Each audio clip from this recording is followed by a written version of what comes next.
Hello, welcome back to my channel. Today I am going to talk about a very special plant, the Alocasia amazonica. So I just recently got this plant and I wanted to make a video about it because it is really beautiful, and I hadn't actually looked into alocasias a lot before getting it.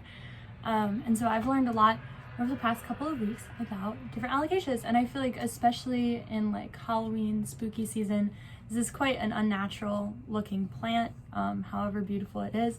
So it's kind of a plant that I feel like suits the season very well, and so I just wanted to talk about it. So the Alocasia amazonica is commonly referred to as the Alocasia poly.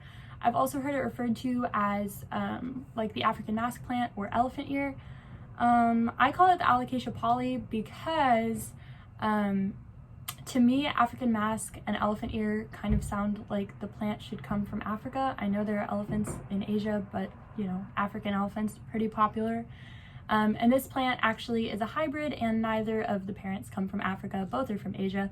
So I just use Alocasia poly because it's easier to keep in my head all of the right facts about this plant using that name. But generally you'll hear it referred to as all of those things, and if you hear a plant referred to as one of those things, they're probably talking about this same plant.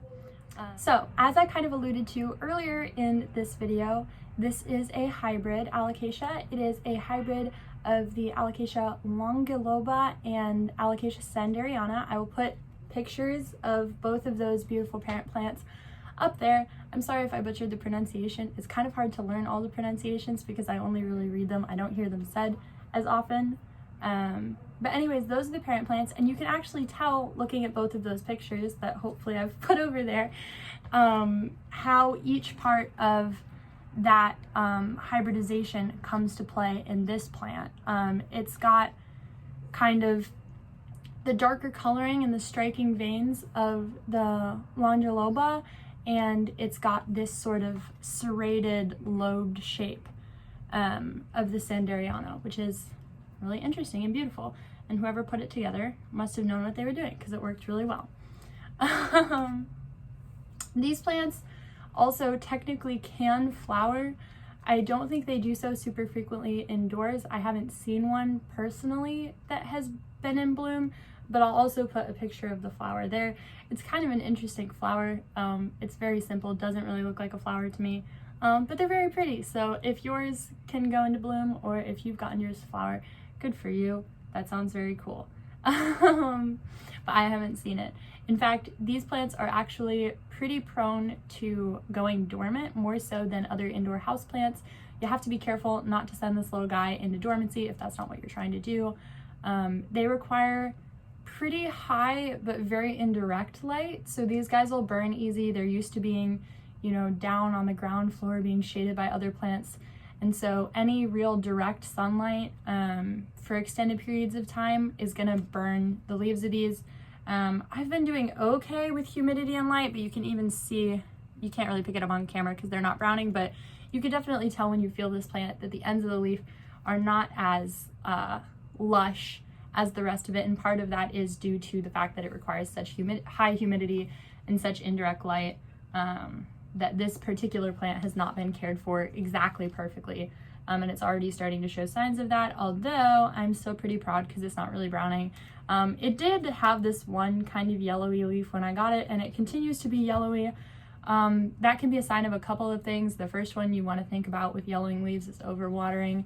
I actually don't think this guy is overwatered, just because the rest of the leaves are fine. Generally, this is a plant that needs relatively high water compared to other houseplants. When the top of the soil gets dry, you really want to get to it.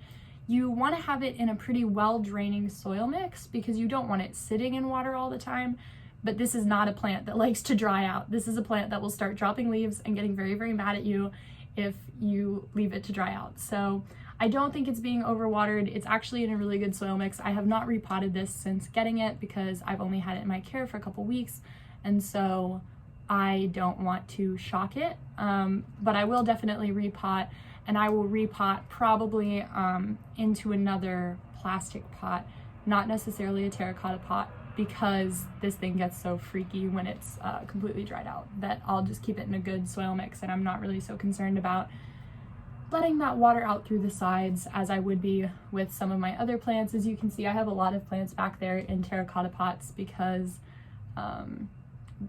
they don't like to be as moist as this one does. But essentially, you need to keep it in fairly indirect light, but you need to give it a lot of light because it can go dormant. If the light in your house, I have a grow light, which I can pop on actually and show you. So I have that grow light that's normally on during the day, just because they don't get very much light on the wall there. I have an east-facing window, so this guy actually does get some fairly direct sunlight in the mornings. I have it about probably 2 or 3 feet from the window, but the light does come straight on in the mornings. But because it's morning light and because it's only for a few hours, it has been doing fine for me. So if you were thinking about where to put this plant, I would err on the side of less light to begin with, less direct light, because again, it will burn and you can't really get back burned foliage. And if it seems like it's not doing so well, getting a little pale, things like that, I would slowly bring it closer and closer to a light source, or, which is what I have here, it gets most of its light from the grow light, which is not as intense, and so it has longer light, but not necessarily more harsh light, like how it would if it was right in front of a window. You can also think about where this plant is in the wild and put it closer to a window, but have some other plants sort of shading it, because that's more or less how it would be in the wild. But yeah, any of those things is probably a fairly safe bet. And like I said, it does go dormant, so don't freak out if it starts dropping leaves. I'm really trying to avoid that. So because I have a plant light, I'm not so worried about hours of light, and it does stay quite warm in here.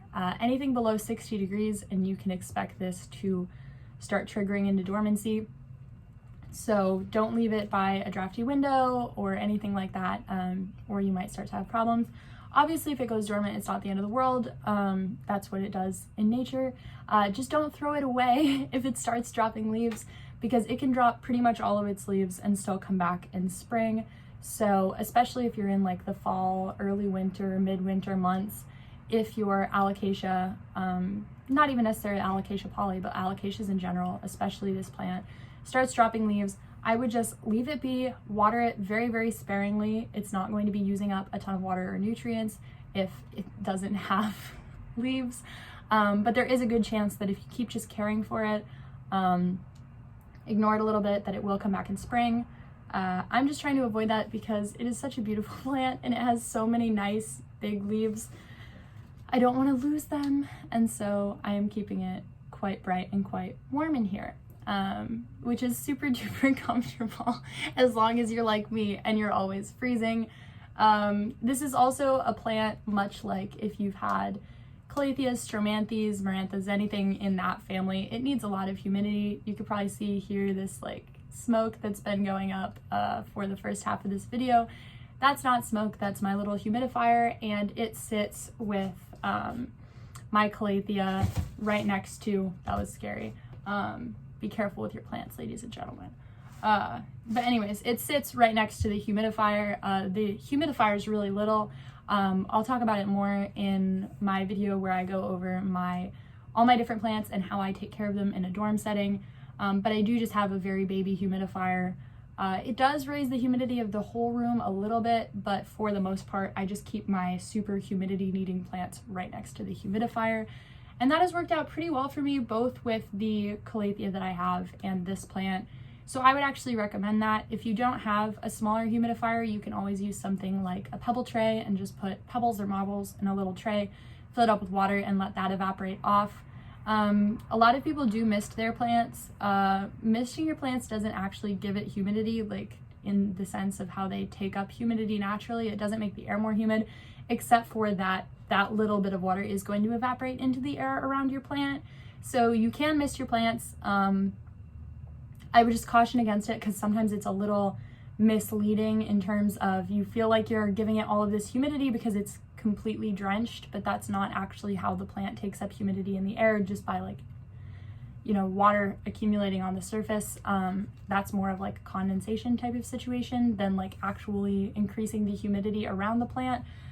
super long term. So you definitely can mist your plants, but if it's possible to do something like a pebble tray or a humidifier that is more long lasting, especially if you're not misting your plants every single day, that is probably going to be better for them in the long term, especially with plants like this that are a little bit pickier and, you know, maybe you're missing them every day, but if it completely dries out, if the air is still, you know, not humid enough, if you've got 30-40% humidity in your home, during the hours that it's not misted, it's still going to, you know, potentially have some crispy tips and edges and things like that that you don't want. So that's why I use that. It's just a little more consistent. But obviously, if you don't care so much about a little bit of crispy edges or tips or anything as I do, you can worry a little less about it. I would say that this plant probably does best with like 50% humidity would be pushing it. I would aim for like 60s, mid 60% humidity. And I think people have generally been doing pretty well with that. Obviously, the humidity around my plants specifically is a lot higher than that. And as you go further away from that in the room, it gets a lot lower. Although this, the dorm building that I'm in is very, very old, and so it's quite humid to begin with, which is nice because I'm not super overcompensating. Granted, the heat hasn't been on a ton this year, so we'll see what happens when that kicks in. But seriously, keeping this plant right next to a humidifier where it is getting like 80-90% humidity basically because the water is like completely saturating the air, it's creating all of that mist in the air. That has kept them happy. So I would just say, you know, however much humidity you can get in the air around your alocasia, it's probably not going to complain.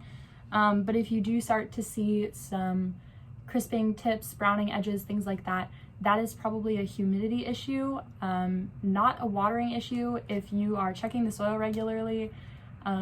So that's, I know, a problem that people have with alocasias, calatheas, all of those tropical plants that get extra super picky about humidity. I would try and fix the humidity first before you start watering more because you don't want to give your plant root rot trying to fix the humidity issue. It's not going to work. It's going to cause more problems than you already had. So yeah, obviously I haven't had this plant for a super long time. I normally wouldn't make a video about a plant so soon after getting it just so that I could be more helpful with some of the care tips. A lot of the care tips that I am giving in this video are from a lot of research, and then it's been working for me so far. I just wanted to make this video in case I am not successful in keeping this guy out of dormancy and it does go dormant. I didn't want to wait and make this video when I, you know, had all of these beautiful leaves dropped off and it's just basically a twig, because that doesn't feel quite as exciting. So I just wanted to show off this plant. It's beautiful, it's healthy looking. I would highly recommend it. I was able to get this one for $10. I'm in New York City, so I just got it from a little stand on a corner. I think it was, oh boy, it was something in Broadway. But if you watch my last video where I talk about cleaning all of my different plants, I say what street corners it's on in that video. I don't know how much longer it's going to be out there because it is an outside place and we are starting to get into like the high 50s, low 60s at night. So I would imagine whoever is running that is going to start bringing things in soon. But I was able to get plants fairly cheaply there. This one was like $10, which is low for an alocasia of this size. But if you can find one for a reasonable amount of money, I know some people say, you know, don't get it, it's kind of a pain in the butt. But so far, with some common sense about it being a tropical plant and needing humidity and keeping track of the water, it hasn't been giving me any problems. So I would highly recommend. This is kind of the soil mix that you can see that it's in. This is the soil mix that it came in, and it's got a lot of draining material in there. It's actually more drainage than soil, it looks like in some ways. But it's been working pretty well. It holds the moisture around the roots and doesn't just let water sit in it, so I'm happy with that. And I guess before I close out the video, I will just show you this plant up close. Speaking of my plant cleaning video, if you watch it, you'll see before and after of why this plant is so glossy and beautiful. I treat it just like I treat all of my other plants by wiping it down and then rubbing it down with neem oil, which is where it gets that glossy shine, and it also treats for pests. So that's why it's so beautiful. You can see sort of this patterning through the front of the leaf, which when you look at the back of the leaf is this beautiful purple underside and all the lines that are sort of carved in there. And overall, it's just a super striking plant. I mean, the veining is just beautiful. It is so glossy, and shiny and beautiful. And I love the little ruffles. So I believe that that was everything that I wanted to say. I'm just gonna look over my notes. Yeah, basically TLDR, keep it humid, keep it warm if you don't want it to go out of dormancy. Be careful about super direct light, but it does need lots of light, again, to keep it out of dormancy. And it's a beautiful, wonderful plant, and everybody should get one if they want one. So that is it for today's video. I hope you enjoyed it. This is a little on the shorter side for my videos, but I will be back soon and walk you through all of my different plants and how I take care of them in my dorm, just sort of an overview. So if you would like to see that, that's coming up soon. Also, let me know if you would like to see more different videos about specific plants like this one. I've got a couple of different plants that I'm thinking of doing it on, some of my more unique ones like this Calathea or my Aglaonema, stuff like that. But until then, I hope you have a lovely day, week, month, whatever you're having in the meantime, and I will see you in the next video.